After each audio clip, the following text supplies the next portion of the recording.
Hello friends, मैं advocate Vinod Sharma अपने channel कानून और आम आदमी में आपका एक बार फिर स्वागत करता हूं। दोस्तों, आज के इस वीडियो में हम चर्चा करेंगे पॉक्सो एक्ट की सेक्शन 23 के बारे में। दोस्तों, पॉक्सो एक्ट यानी कि protection of children from sexual offences की सेक्शन 23 क्या कहती है। दोस्तों, इस संबंध में माननीय सुप्रीम कोर्ट में एक केस पहुंचा है। क्रिमिनल अपील नंबर 451 ऑफ 2022 का केस है और केस का टाइटल है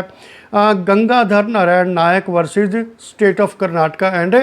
अदर्स। ये केस क्या है, मैं थोड़ा सा आपको इसके बारे में बताता हूँ। पहले दोस्तों, इसमें जो एपेलेंट है गंगाधर नारायण नायक, उनका एक न्यूज़पेपर है, करावली मुंजावू नाम का न्यूज़पेपर है और उसके वो एडिटर हैं। उन्होंने 27 अक्टूबर 2017 को एक न्यूज़ प्रकाशित की अपने न्यूज़पेपर में और वो थी एक 16 साल की लड़की के साथ सेक्सुअल हैरेसमेंट हुआ था।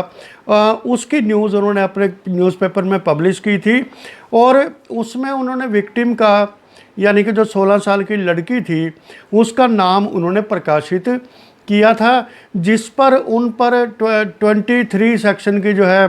धारा लगाई गई और उनको समन किया गया। उसके बाद वो अपनी समनिंग को रुकवाने के लिए माननीय हाई कोर्ट में पहुँचे, कर्नाटका हाई कोर्ट में, लेकिन माननीय कर्नाटका हाई कोर्ट ने उनकी अर्जी को खारिज कर दिया और उसके बाद वो अपनी समनिंग यानी कि अपने खिलाफ जो उनके जो है प्रोसीडिंग्स चली उसको ख़त्म करवाने के लिए वो माननीय सुप्रीम कोर्ट में ये अपील फाइल करते हैं। और इस अपील में जो उनका मेन मुद्दा था ये था कि जो मेन ग्राउंड था उनका कि क्योंकि जो है पॉक्सो एक्ट की सेक्शन 23 एक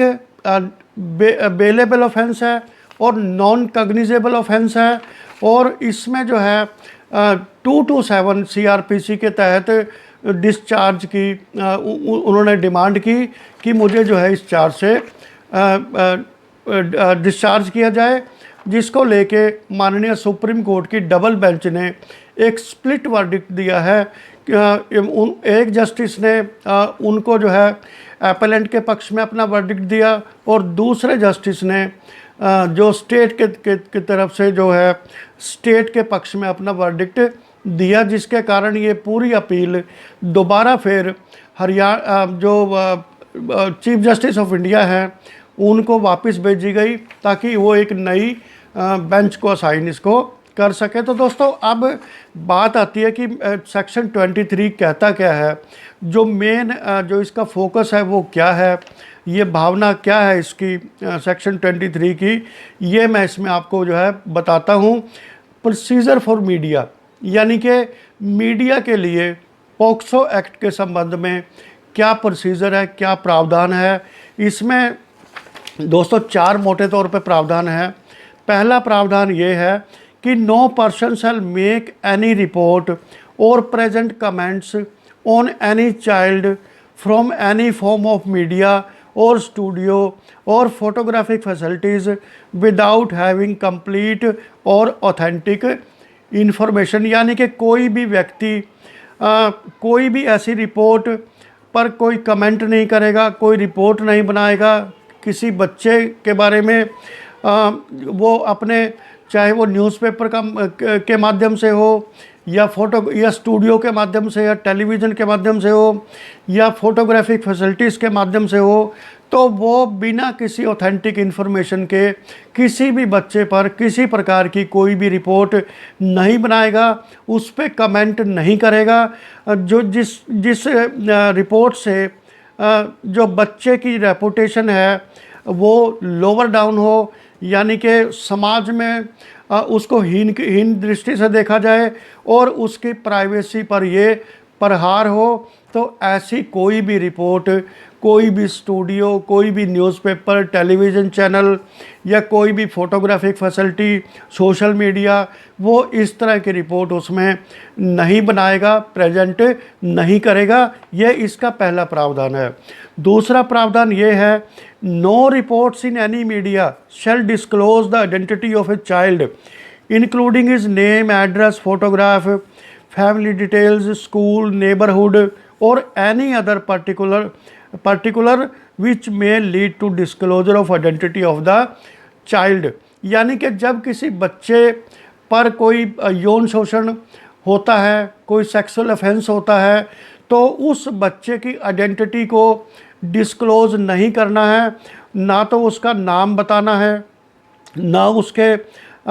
स्कूल का नाम बताना है, ना उसका पता बताना है, ना उसकी फ़ोटोग्राफ देनी है, ना उसके फैमिली के डिटेल देने हैं, ना उसके आस पड़ोस के बारे में बताना है, जिससे उस बच्चे की आइडेंटिटी का पता चले कि वो कौन बच्चा है। इसलिए उस जो है इस तरह का कोई भी पर्टिकुलर उस बच्चे के बारे में या बच्ची के बारे में मीडिया या कोई भी व्यक्ति उसको डिस्क्लोज़ नहीं करेगा। ये पॉक्सो एक्ट की सेक्शन 23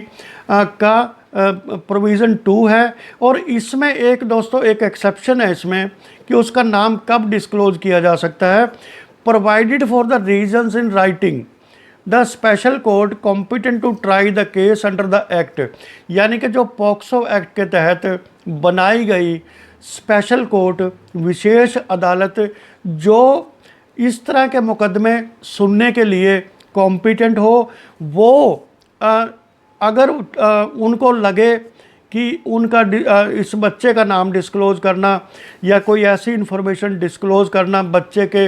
हित में है, तब वो उस बच्चे के पर्टिकुलर्स डिस्क्लोज़ कर सकते हैं। लेकिन उसके रीज़न उनको राइटिंग में, स्पेशल कोर्ट को वो रीज़न राइटिंग में देने पड़ेंगे। उसके बाद ही उस बच्चे की आइडेंटिटी को डिस्क्लोज़ किया जा सकता है। दोस्तों तीसरा इसमें प्रावधान ये है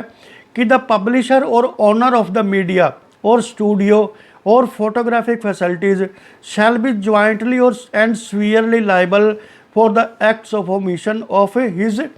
एम्प्लॉय। यानी कि अगर कोई न्यूज़पेपर या कोई टेलीविज़न चैनल या कोई फोटोग्राफिक फैसिलिटी अगर वो बच्चे के बारे में, बच्चे की आइडेंटिटी को डिस्क्लोज़ करते हैं, उसके बारे में क्लूज़ देते हैं मीडिया में, पब्लिक में, तो तब ऐसी स्थिति में जो न्यूज़पेपर जो मीडिया का मालिक है या स्टूडियो का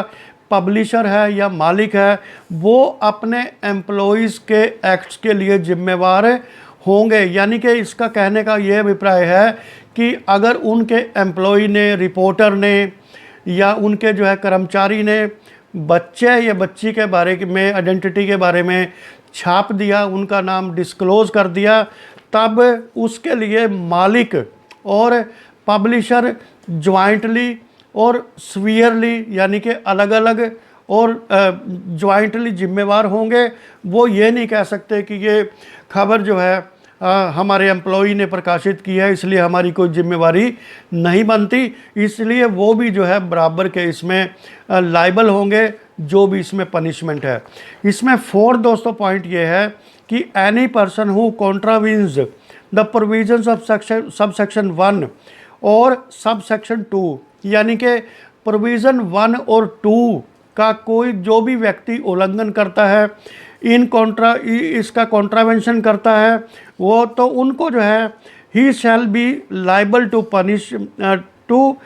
punishment with imprisonment of either description for a period which shall not be less than 6 months। तो अगर कोई इन जो प्रोविज़न्स 1 और 2 का उल्लंघन करता है, बच्चे का नाम छापता है या बच्ची का नाम छापता है, बच्चे की फ़ोटोग्राफ दिखाता है, तो तब जो है इसमें क्या प्रावधान है सज़ा का, कम से कम 6 महीने की जेल की सज़ा है इसमें, और जो बढ़कर 1 साल भी हो सकती है, या सज़ा और जो इम्प्रिजनमेंट है और फाइन है, दोनों भी हो सकते हैं। और तो दोस्तों ये जो सेक्शन 23 में ये क्लोज रखी गई है कि कोई भी न्यूज़पेपर, कोई भी टेलीविज़न चैनल, कोई भी फोटोग्राफिक स्टूडियो या कोई भी अन्य सोशल मीडिया, किसी भी तरह का प्लेटफॉर्म हो, वो सेक्सुअल ऑफेंसेस के संबंध में किसी भी बच्चे का नाम जाहिर नहीं करेंगे। जग जाहिर